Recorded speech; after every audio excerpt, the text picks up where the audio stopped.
It's been a weekend full of official royal duties as the family stepped out to mark Remembrance Day. Overnight, the King led the National Service of Remembrance, laying a wreath to commemorate the end of the First World War and other conflicts involving British and Commonwealth forces. However, the weekend has been marred with ugly scenes of Palestinian and Israeli protesters clashing with police. For more, we're joined by a Sunrise Royal editor, Rob Jobson. Good morning to you, Robbo. Well, King Charles led today's National Remembrance Day service.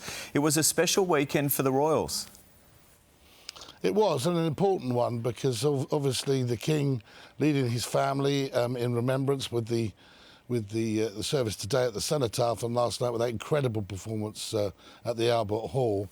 I mean, there were a couple of, obviously there were some absentees in that royal box, notably not the Harrys or the Andrews, they're long gone, but I noticed the Duke of Kent wasn't there, and the Duke of Kent is a stalwart, really, and obviously I don't think he's been too well. I know Princess Alexandra hasn't been too well too. So, look, it's very important for the King. He's there leading the nation, doing the job that he has worked all his life to do.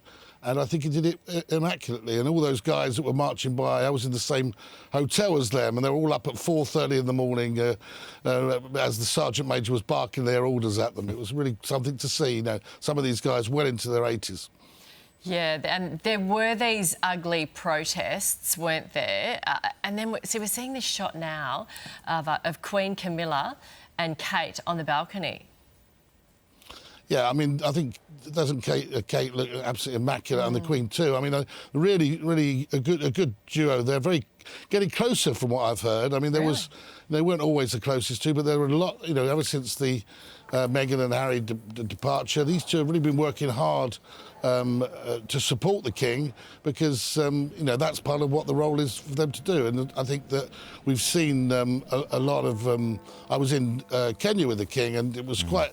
You know, it was a lot of hard work for them, both him and the Queen. So I think that the support network is very important. But I think Kate looks absolutely terrific, doesn't she?